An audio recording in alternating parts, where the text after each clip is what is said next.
NCERT question series, question number 2.13, page number 87. A cube of side small b has a charge q at each of its vertices. Determine the potential and electric field due to this charge array at the center of the cube. इस question में हमें दिया गया है एक cube है जिसकी हर एक साइड जो है बी है, बी सारी साइडें क्या है स्मॉल बी से दिखाएंगे। हमने यहाँ पर क्यूब का एक फेस लिया हुआ है ए बी सी डी और उसका टॉप फेस लिया हुआ है ई एफ जी एच, जिसमें हमने ये पॉइंट करे हुए हैं ब्लैक वाले, ये सामने वाला फेस है। जैसे कोई कमरा है, कमरे का जो सीधा सामने वाला फेस है पीछे की तरफ वाला, वो ये ब्लैक वाला दिखाया गया। ये फ्रंट वाला है, ये वाला मेरा E F G H top है और A B C D base है।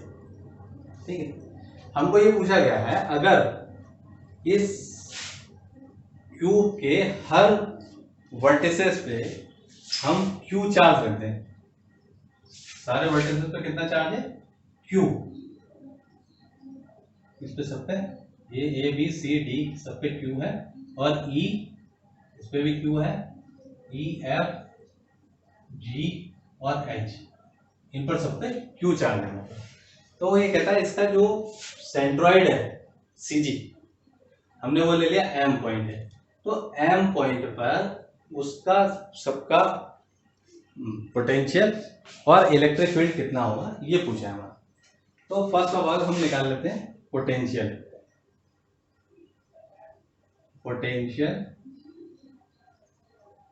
एट एम, ये पूछा गया है। तो हमने इधर मान लिया लेट ये मेरा है वी एम। पोटेंशियल का फॉर्मूला आप सीधा सीधा जानते हैं, V इज इक्वल टू क्या होता है मेरा के क्यू डिवाइड बाय आर। अब जो मेरा वी एम आएगा, वी एम क्या होगा, इस पे जो भी पोटेंशियल होगा ए पे जो चार्ज है उससे कितना पोटेंशियल लग रहा है एम पे, बी का जो चार्ज है उससे एम पे कितना लग रहा है, सी जो चार्ज है उससे एम पे कितना लग रहा है, डी जो है उससे एम पे कितना लग रहा है। तो ये सारे चार्ज का, तो हमारे पास 8 चार्जेस हो गए, 8 और 8 चार्ज क्या है आपस में सब बराबर है।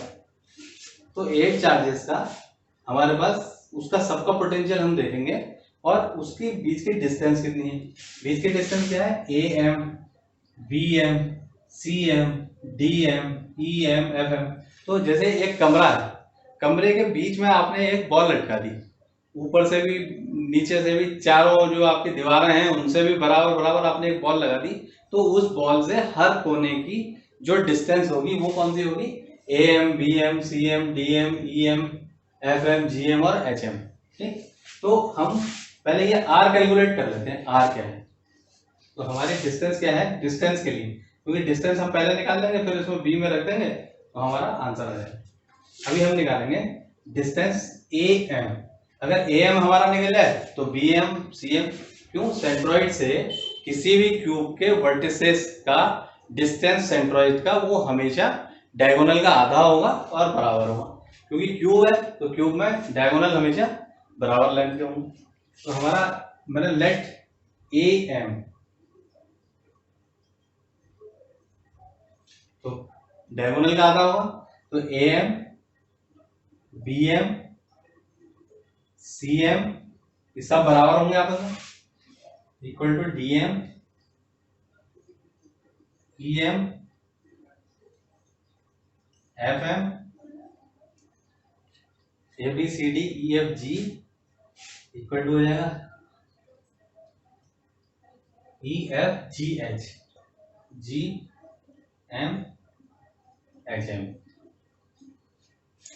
तो ए एम सेंट्रॉइड से ए की डिस्टेंस, बी एम सेंट्रॉइड से बी की डिस्टेंस, सी एम सेंट्रॉइड से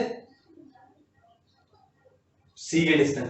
तो ये डिस्टेंस हम इसलिए ले रहे हैं क्योंकि चार्ज हमारे वर्टिसेस पे है, तो कॉर्नर से सेंट्रॉइड की डिस्टेंस वो सब बराबर होगी और वो कितनी होगी, हाफ ऑफ द डायगोनल। तो हमने ये मान लिया कि ये हमारी कितनी है, दिस इज आर, हमें ये आर चाहिए यहाँ पे डिस्टेंस। जिस पॉइंट पे हमें पोटेंशियल निकालना है और जहां पे चार्ज रखा है, चार्ज से उस पॉइंट की दूरी को ही हम आर कहते हैं। हमने ये आर मान लिया, ठीक है। अब आर है कितना बेटा, आर इक्वल टू, अब ये सब बराबर है तो मैंने ये मान लिया, मैंने ए एम ले लिया, A M, R equal to A M. A M मेरा है कितना, ए एम ये है यहां से ए एम, ए एम कितना है, ये जो डायगोनल है मेरा ए जी, इसका आधा है ए एम, तो ए जी इसको लिख सकता हूं ए जी डिवाइड बाई 2। क्लियर। अब मेरा ये जो डायगोनल है ए जी, अगर इसका मुझे लेंथ निकालनी है तो मैं कैसे निकाल सकता हूं, ए जी जो होगा मेरा, ध्यान से देखिए आप, ए जी क्या होगा, ये वाली मेरी जो लाइन है, ये वाली जी से सी वाली, ये वाली जी से सी वाली, ये वाली लाइन अंदर वाली ये, और जो हमारा ये वाली ये फर्श है मेरा, फ्लोर है, तो फ्लोर में ये वाली लाइन, ये वाला डायगोनल ये, और ये वाला एंगल मेरा कितने का हो जाएगा, ये हो जाएगा 90 डिग्री का। ठीक, क्यों होगा ये 90 डिग्री का, कि ये जो डायगोनल है मेरा क्यूब का, ये क्या होगा, एक फेस से, मान लीजिए हमने इधर वाला फेस लिया तो उसका इधर वाला एंगल, और सामने वाले फेस का उधर वाला कोना, तो जो बीच का लेंथ होगा दैट इज डायगोनल क्यूब का, तो उसका आधा लेना है। तो हमने क्या लिया, इसका आधा करने के लिए हमें जीसी का स्क्वायर प्लस एसी का स्क्वायर, तो हम एजी ये यहां से यहां तक की डिस्टेंस है, तो ये क्या होगा, ये फर्श वाला हमारा इधर का कोना और ये सीलिंग वाला उधर का कोना है, तो ये जो डायगोनल है इसका क्या लिया हमने, सीलिंग के उधर वाले कोने से जो साइड हमारी ऐसी परपेंडिकुलर आई है उसकी लेंथ, तो ये कितना हो जाएगा मेरा बी, क्योंकि सारी लेंथ कितने में है, सब बी है, तो ये बी हो जाएगी। और ये हो गया मेरा डायगोनल एसी, डायगोनल क्या होगा, फर्श में यहां से वहां तक, ये क्या होगा, ये वाला जो क्यूब का नीचे वाला स्क्वायर है फर्श वाला, ये उसका डायगोनल है। तो अगर हम इसको लेंगे तो ये जो मेरा रेक्टेंगल आया ये वाला ए जी सी, तो ए जी सी से क्या होगा, ये मेरा ए जी कितना हो जाएगा, ए जी इक्वल टू हो जाएगा, ए जी की जगह क्या लिख सकता हूं मैं, जी C square plus A C square, ji C square plus A C square का अंडर रूट, और ये नीचे वाला 2 मेरा एज इट इज रहेगा, A G equal to G C square. हम एक चीज और भी समझ सकते हैं यहाँ पे, अगर ये चीज समझ नहीं आ रही तो यहाँ देख सकते हैं हम, तो ये मेरा जो ए सी वाला है ये ऐसी लाइन है ए जी, और ये जो वर्टिकल लाइन है मेरी जी सी, वही वाली लाइन है, और ये आ गया मेरा सी पॉइंट, ये आ गया, और दिस इज एंगल, तो ये भी मेरा कितना हो गया बी, और ये है मेरा एसी, एसी क्या है, वो फ्लोर वाला जो मेरा स्क्वायर आएगा उसका डायगोनल है, ये एसी, तो यहां से हमने निकाल लिया A G square is equal to A C square plus C G square. तो हम अगर ए जी लेंगे तो क्या होगा, under root of A C square plus C G square, तो C G square plus A C square. अब हमारे पास सी जी जो है वो है कितना, सी जी जो है मेरा वो कितना बी है, मैं पुट कर देता हूँ C G equal to B, यहाँ लिख दिया मैंने put C G equal to B, इसको रख दिया मैंने, तो मेरा आर इक्वल टू कितना है, आर इक्वल टू, इसमें सी जी इक्वल टू रख दिया मैंने बी, तो ये आ गया मेरा under root B square, C G की जगह रख दिया बी, तो B square plus A C square plus A C square divide by 2, ये आ गया। अब ए सी स्क्वायर क्या है, ये वाला जो मेरा है, ये जो मेरा स्क्वायर है नीचे वाला फेस वाला फर्श वाला, उसका क्या है, अगर मैं उससे निकालूंगा तो मैं ये वाली साइड ले लूंगा 2 ये वाला, और ये, तो ये जो स्क्वायर का डायगोनल है, तो स्क्वायर का डायगोनल, तो हम यहाँ पे एसी की जगह कैसे निकलेंगे, अब जो फर्स्ट वाला डायगोनल है ये, और इसका ये वाला, ये है मेरा एसी ए सी और ये है मेरा बी। तो ए सी ए बी सी मेरे किसके पॉइंट है? ए बी सी मेरे फ्लोर के पॉइंट है। ए बी सी तो क्या होगा? फ्लोर, फ्लोर क्या आ गया? ए बी सी डी, उसमें से ए बी सी ले लिया। तो ये वाला क्या आ गया? ये भी 90 डिग्री का है। अब अगर यहाँ मैं ए सी स्क्वायर लूंगा तो क्या आएगा मेरा? A C square equal to A B square plus B C square, TGT लगा दिया। तो ये ए सी स्क्वायर मैं इसमें पुट कर दूंगा, तो मेरा आर कितना आ जाएगा? R is equal to under root B square plus A B square plus B C square, तो आ जाएगा मेरा A B square plus B C square divide by 2 मेरा एज इट इज आ जाएगा। अब ए बी और बी सी है क्या? ए बी भी मेरा बी है, स्मॉल बी, क्योंकि साइड है ये क्यूब की, और बी सी भी क्यूब की एक साइड है, तो ये भी आ गया मेरा बी। तो इन दोनों की जगह मैं पुट कर दूंगा B, R equal to under root B square plus इसकी जगह बी रख दूंगा तो ये भी B square, plus B C की जगह भी बी रख दूंगा तो ये भी बी स्क्वायर, और divide by 2 R equal to under root, ये क्या हो जाएगा?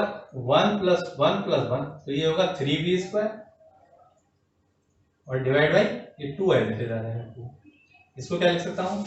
ये b बाहर आ जाएगा मेरा, तो b अंडर रूट 3 बाई 2। तो ये जो है मेरा, ये हर वर्टिसेस से और CG यानी सेंटर ऑफ ग्रेविटी या सेंट्रॉइड की जो डिस्टेंस होगी वो कितनी होगी मेरी?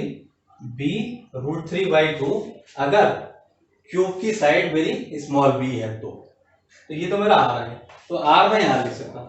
अब मुझे ये देखना bm निकालना है, मुझे मेन चीज है मेरी bm।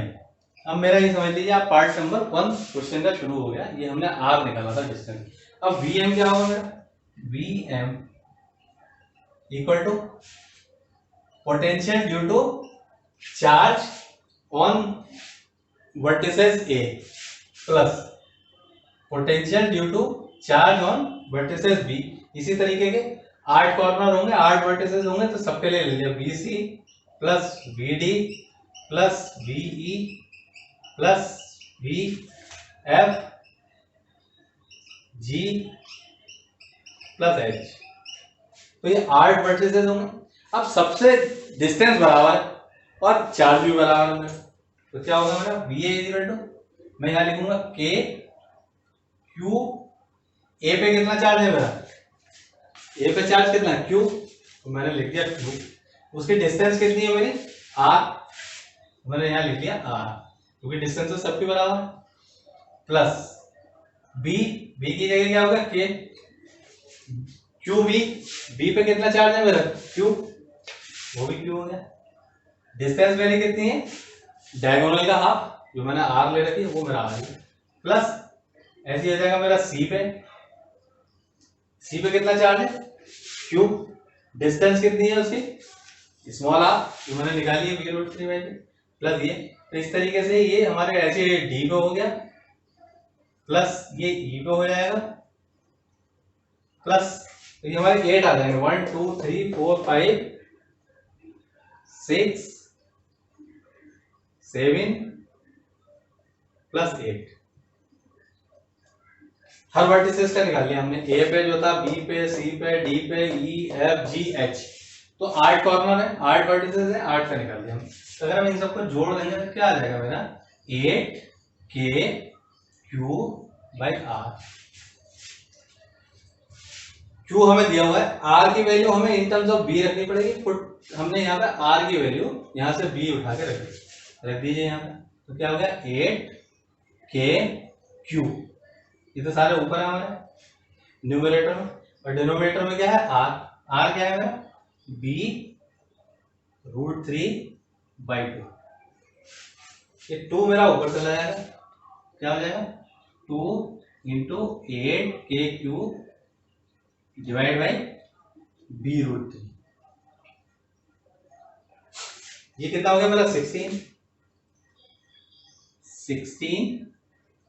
के क्यू डिवाइड बाई बी √3। के की वैल्यू रख देता हूं। के की वैल्यू क्या होती है 1/4πε0। ये रख देता हूं यहां पर 16 क्यू का क्यू ले लिया है, Q divide by b√3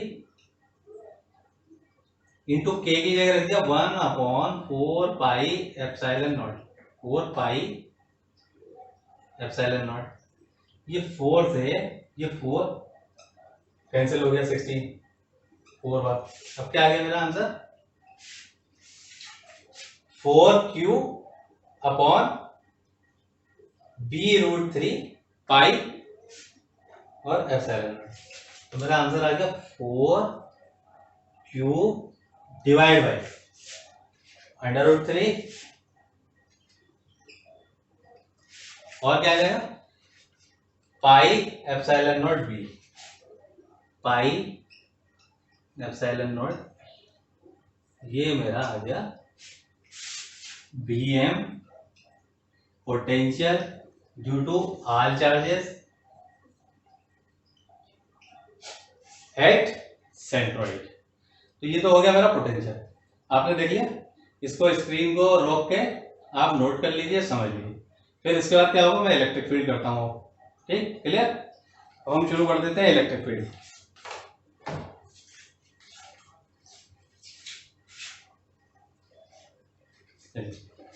electric field तो ये बहुत इजी क्वेश्चन है और थोड़ा सा बस इसमें समझना है कि हमें सेंट्रॉइड से उसकी डिस्टेंस कैसे निकालनी। अब हम ले लेते हैं बी पार्ट है इसका, मान लीजिए सेकेंड पार्ट है मेरा इलेक्ट्रिक फील्ड। तो इलेक्ट्रिक फील्ड एट एम निकालना है। एम मतलब ये जो भी सेंट्रॉइड है मेरा, जहां पर हमारा डायगोनल का आधा होता है या सारे डायगोनल आपस में मिलते हैं, तो वो वाला पॉइंट है एम। तो मेरा क्या होगा ई एम। तो ए पे जो चार्ज है उसका इलेक्ट्रिक फील्ड, अगर मैं मान लूं यहाँ पर मेरा एक टेस्ट चार्ज है, टेस्ट चार्ज प्लस होगा और ये भी मेरा प्लस चार्ज है, तो इसको ये क्या करेगा, उधर को रिपेल करेगा। रिपेल करेगा, रिपेल की डायरेक्शन क्या होगी ए एम और टुवर्ड्स होगी जी की तरफ। तो ये सीधी स्ट्रेट लाइन में रिपेल करेगा, तो ए एम टुवर्ड जी। तो मैं अगर ए का ये होगा, बी का क्या होगा बी एम और टुवर्ड्स एच, क्योंकि सब डायगोनल जैसे सेंट्रॉइड है, तो ये वाला पॉइंट उस डायगोनल पे उधर को करेगा अपने अपोजिट में, और ये वाला इससे इधर करेगा, ये वाला इससे इधर करेगा। ऐसे क्या होगा, जो आमने सामने के कॉर्नर होंगे, ये वाला कॉर्नर वाला उधर करेगा और उधर वाले कॉर्नर वाला इधर करेगा, तो सब आपस में एक दूसरे से वो करेंगे। तो ई एम मेरा क्या है, ई एम ए पे जो चार्ज है उसके कारण जो मेरा इलेक्ट्रिक फील्ड है वो प्लस, मेरा बी पे जो चार्ज है उसके कारण इलेक्ट्रिक फील्ड। इलेक्ट्रिक फील्ड क्या है मेरा डायरेक्शनल है, तो इसमें हम डायरेक्शन लेंगे। पोटेंशियल क्या था मेरा, डायरेक्शन नहीं था, तो उसका हम अलजेब्रिक सम करते हैं, और इसमें क्या होगा वेक्टर सम होगा। ये बी हो गया मेरा plus E C plus E due to D plus E plus E F plus G plus E due to H. तो मेरे 8 चार्ज है कॉर्नर पे, तो वो 8 इलेक्ट्रिक फील्ड होंगे। 1 2 3 4 5 6 7 8 इलेक्ट्रिक फील्ड होंगे, A B C D E F G H. तो लेकिन क्या होगा, हम जब भी इलेक्ट्रिक फील्ड निकालते हैं तो ये मानते हैं कि जिस पे निकालना है वहां पे हमारा टेस्ट चार्ज है, और टेस्ट चार्ज भी पॉजिटिव है और ये भी पॉजिटिव है, तो ये रिपेल करेंगे। तो ये क्या करेगा, डायगोनली रिपेल करेगा। तो अब देख लेते हैं, ई का फार्मूला मेरा क्या है K Q divide by R square. चलिए अब मैं यहां ले लेता हूं ई एम, यहां क्या आएगा मेरा के क्यू ए पे जो चार्ज है divide by R A M, A से एम की डिस्टेंस। ठीक, और डायरेक्शन इसकी लेनी पड़ेगी यहां, तो डायरेक्शन क्या होगी ए से एम की तरफ, ए एम डायरेक्शन देनी पड़ेगी यहां पर। ऐसे ही मेरा ई बी हो जाएगा, ई बी क्या हो जाएगा के क्यू बी पे जो चार्ज रखा है मेरा upon R B M, sorry ये स्क्वायर भी हुआ है, स्क्वायर हमारा क्या होता है K Q by R square, तो आर स्क्वायर ये भी R square B M square हो गया। और इसकी डायरेक्शन क्या होगी, इसकी डायरेक्शन बी से एम होते हुए एच की तरफ, तो ये हो गया मेरा बी एम प्लस इसी तरीके से सी वाला हो जाएगा, सी पे जो चार्ज है मेरा क्यू सी होगा। अब क्योंकि मेरा मुझे पहले से पता है Q A Q B Q C ये सब बराबर है अपन, तो मैं क्यू भी रख सकता हूँ सबको, और सबकी ये डिस्टेंस भी बराबर है। ये कितना आ गया मेरा R C M square, direction क्या होगी इसकी सी से एम की तरफ, plus K Q D R D M square, direction D M. इसी तरीके से बाकी चार होंगे मेरे के क्यू, अब डी के बाद क्या आएगा ई पे जो चार्ज है अपॉन आर ई से एम के डिस्टेंस का स्क्वायर और डायरेक्शन ई से एम, प्लस के ई के बाद क्या F upon F M square direction F M, plus K Q F के बाद जी, जी पे क्या चार्ज है मेरा आर जी एम का square direction G M unit vector, plus last वाला क्या हो गया H, K Q H divide by R H M square और डायरेक्शन एच एम, मतलब हर वर्टिसेस से एम की तरफ को डायरेक्शन होगा क्योंकि वो रिपेल करेगा उसे। वो वाला कोना है बीच में मेरा जो है सेंट्रॉइड पे चार्ज रखा है तो वो उसको रिपेल करेगा। ऐसे ही क्या होगा जो अपोजिट कॉर्नर पे होगा वो उधर को अपोजिट करेगा, तो दोनों क्या होगा एक दूसरे को अपोजिट करेंगे। अब आप ध्यान से देखिए यहाँ ए एम के सामने वाली डायरेक्शन कौन सी होगी, ए एम के सामने वाली होगी जी एम। जी एम कहां पे आ गया मेरा, ए एम के सामने वाली आ गई जी एम, कहा गया जी ई एफ जी, ये वाला। तो ये जो डायरेक्शन है ये वाली, ये आपस में अपोजिट है। और चार्ज देखो आप क्यू है क्यू जी, भाई सारे ही सेंट्रॉइड पे चार्ज बराबर है, तो इसका चार्ज बराबर हो गया। ए एम और जी एम जो डिस्टेंस है, तो एक कॉर्नर से मिड पॉइंट की दूरी, दूसरे कॉर्नर से मिड पॉइंट की दूरी, वो सब बराबर है ऑलरेडी, और हमने निकाल रखी है कि वो आर है, ठीक। तो ये नीचे भी बराबर हो गया, ये के भी बराबर हो गया। डायरेक्शन क्या हो गई इसकी और इसकी अपोजिट है, तो क्या होगा ये मेरा यहां से यहां ये कैंसिल हो जाएगा ऐसे।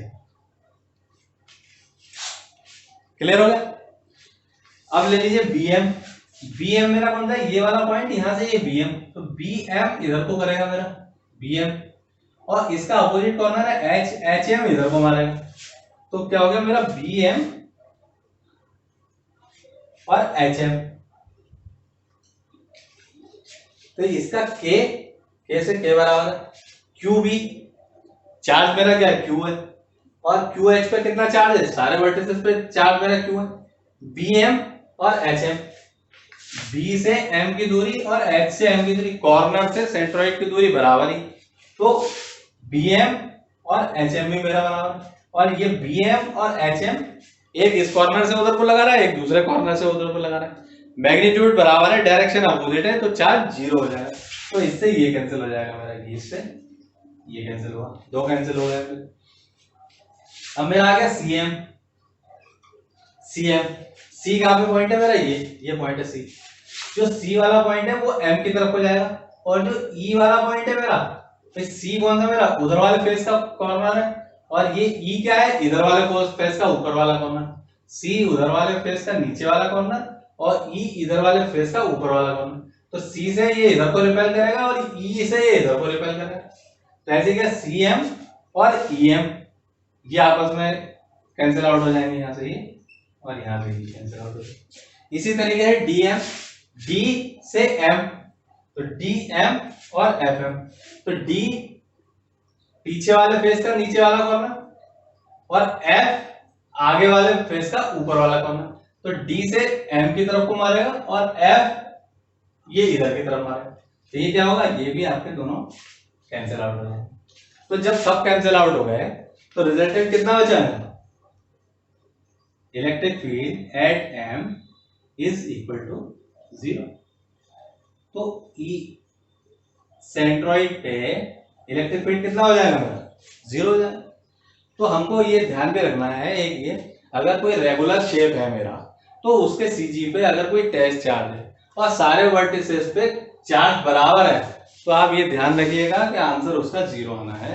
कई बार ऑब्जेक्टिव में ये क्वेश्चन आता है कि कोई हमारा क्यूब है, उसके सारे पॉइंट पे क्यू ना देके ये 2 माइक्रोकूलम का चार्ज दे दिया सब पे, तो इसके सीजी पे इलेक्ट्रिक फील्ड कितना होगा, 0। और पोटेंशियल जो एक पे होगा उसको हम सबसे मल्टीप्लाई कर देंगे, तो पोटेंशियल यहाँ पे हमारा आ गया था 8 टाइम्स के क्यू आर और इलेक्ट्रिक फील्ड 0। बस दैट्स ऑल।